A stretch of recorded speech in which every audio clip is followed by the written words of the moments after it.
Les habla el padre Gabriel Romanelli, misionero del Instituto del Verbo Encarnado en la Franja de Gaza.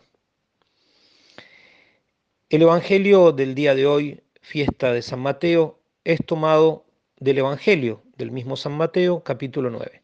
Y dice así: En aquel tiempo, al pasar, vio Jesús a un hombre llamado Mateo, sentado al mostrador de los impuestos, y le dijo: Sígueme. Él se levantó y lo siguió. Y estando en la casa, sentado en la mesa, muchos publicanos y pecadores que habían acudido se sentaban con Jesús y sus discípulos.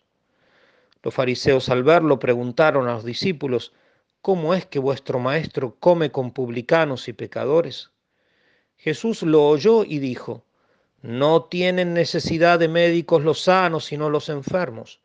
Andad, aprended lo que significa misericordia quiero y no sacrificio, que no he venido a llamar a justos, sino a los pecadores. San Mateo, bajo inspiración del Espíritu Santo, cuenta hoy su conversión, su llamado. Y lo cuenta de una manera muy sucinta y de una manera muy objetiva, muy hermosa al mismo tiempo.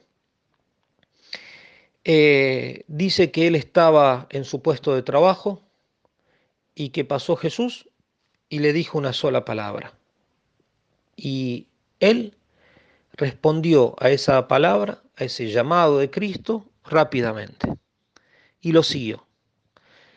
Entre las cosas que se pueden sacar de conclusión de esta magnífica página del Evangelio, eh, a, a todos nos llama la atención justamente cómo nuestro Señor Jesucristo, la efectividad de la palabra de nuestro Señor Jesucristo.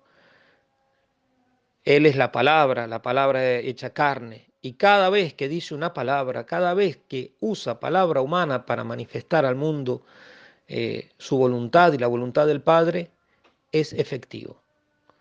Y si al parecer muchas veces no tiene la efectividad deseada, es porque entra en juego la libertad humana. En el caso de Leví, que era el otro nombre de Mateo, aquí la respuesta es instantánea. La gracia de Dios, a través de justamente el que es la fuente de toda gracia, Jesucristo, y como instrumento su palabra, ese sonido, va a cambiar el alma de Mateo, lo va a transformar. Y si no tenía disposiciones, le va a crear las disposiciones necesarias y va a empujarlo para que él con toda libertad haga lo que le pide Jesucristo. Él se levantó y lo siguió. Él se levantó libremente y lo siguió libremente. Y a continuación dice el mismo Mateo: y estando en la casa, sentado en la mesa, muchos publicanos y pecadores, etc. Nos da a entender que esto que sigue contando pasó después del llamado. Y nos deja un poco perplejos. Jesús pasa, lo llama, sígueme, y Jesucristo va a la casa de Mateo, lo sigue a su misma casa. Pensando y reflexionando sobre esto para esta homilía, estos pensamientos, me venía a la mente cómo Jesucristo sigue haciendo eso con nosotros. Jesucristo a lo largo de la historia sigue llamando y va a seguir llamando. Está revelado, porque Él dijo que iba a estar con nosotros hasta el fin del tiempo. Y el modo principal para Él estar con nosotros hasta el fin del tiempo es por medio de la Eucaristía. Es decir, es por medio de hombres consagrados para el servicio sagrado. Y esos hombres no deciden ellos qué es lo que tienen que hacer, sino que es un llamado de Dios justamente. Es Dios el que elige. Y por lo tanto Él va a seguir llamando, por más que todo el mundo quiera acallar la voz de Cristo, por más que quieran que muchos varones no escuchen la voz de Cristo, la voz de Cristo va a seguir resonando. Cuando Él quiera, como Él quiera, va a hacer escuchar ese sígueme a sus elegidos.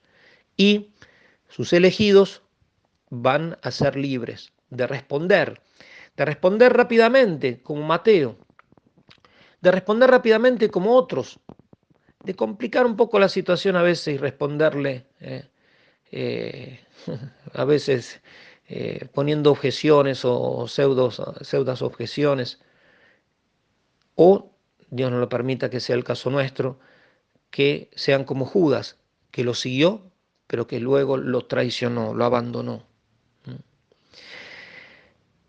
Y digo, cuando uno sigue a Cristo, pasa lo que le pasó a Mateo, que Cristo mismo es como que te lleva a tu casa, a tu familia, y transforma la vida de tu casa, la vida de tu familia, la vida de todos aquellos que frecuentaban y que eran habitués a tu casa. Esto pasa así, queridos hermanos.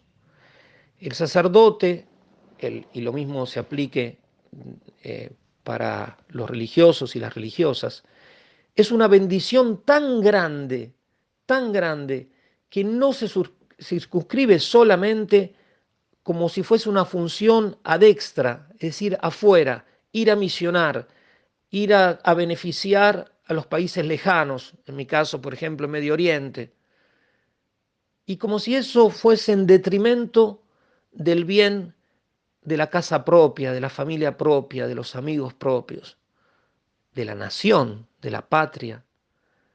No, Jesús, por los caminos que Él mismo quiere y determina, te hace volver el fruto de tu trabajo apostólico y va iluminando la vida de todos aquellos que los rodean, que te rodean. Los fariseos, al verlo, se escandalizan de que cómo Jesús, el maestro, se sienta con publicanos y pecadores. Y Jesús dice, San Mateo oyó esto, y, y él nos pone a decir, Jesús, no, esta gente no son pecadores, esta gente no son enfermos. No, Jesús dice, estas personas son enfermos y pecadores, y por eso yo estoy aquí.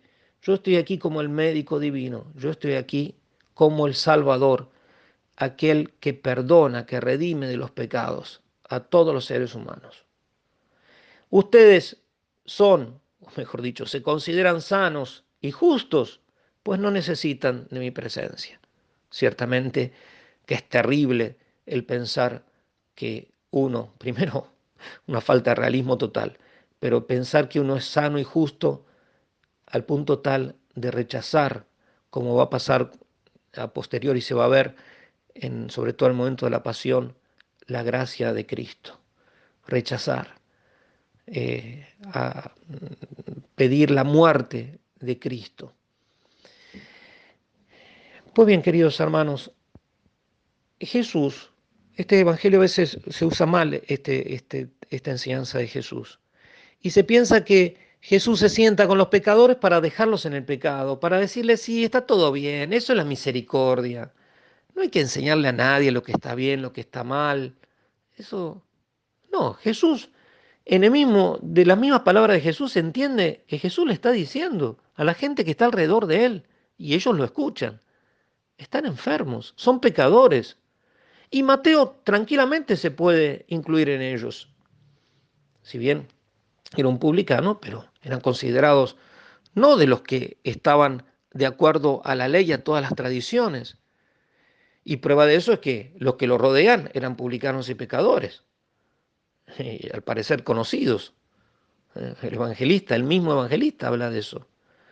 Y Jesús entonces dice, sí, ellos están enfermos y por eso me necesitan. Ellos son pecadores y por eso me necesitan. Nosotros, queridos hermanos, por un lado no tenemos que caer como los fariseos, endurecer nuestro corazón, cerrar nuestras entrañas, no darle posibilidad a la gente que se acerque a Cristo. Y cuando se acercan, a paliarlos o alejarlos, desanimarlos, pero no tenemos que caer en el otro error, de pensar que la misericordia quiere decir callarse la boca, no enseñar, no iluminar. La misericordia de Dios es multifacética. pero siempre va en orden a la gloria del Padre en la conversión de los seres humanos. Por eso es que tenemos que buscar por todos los medios, a tiempo y a destiempo, la conversión de nuestros hermanos. Primero rezando por ellos y después hablando a tiempo y a destiempo, enseñándoles la verdad, enseñándoles las verdades que se contienen en el Evangelio, las verdades del catecismo de la Iglesia Católica. Pero al mismo tiempo manifestarse cercano a los pecadores, pero no para incentivarlos en que sigan pecando, sino en que cambien de vida, como fue el cambio de vida de Mateo. Hoy Jesucristo le pide a Mateo que lo sigue, él lo siguió y de pecador llegó a la santidad. De hecho, es San Mateo. Hoy celebramos la fiesta de San Mateo. Queridos hermanos, de nuevo pidamos a nuestro buen Señor Jesucristo la gracia de no ser sordos a su llamado, al llamado de conversión, que es un llamado para todos los seres humanos, y después que cada uno en su vocación específica sea dócil al llamado de Cristo y que le responda rápidamente. Y aprovechemos esta ocasión para pedir muchos y santos sacerdotes, que hombres que estén dispuestos a dar la vida por Jesucristo, a dar la vida de manera extraordinaria si Dios nos concediese la gracia del martirio, o si no a dar la vida día a día en el servicio de Cristo en su iglesia, y para que se manifieste ese servicio de Cristo en su iglesia, es ser cercano a todos los hombres y mujeres de buena voluntad. Que la Virgen Santísima nos conceda la gracia de nosotros también dejar nuestros lugares, si Cristo nos llama, y seguirlo a Él siempre hasta que lleguemos a la santidad.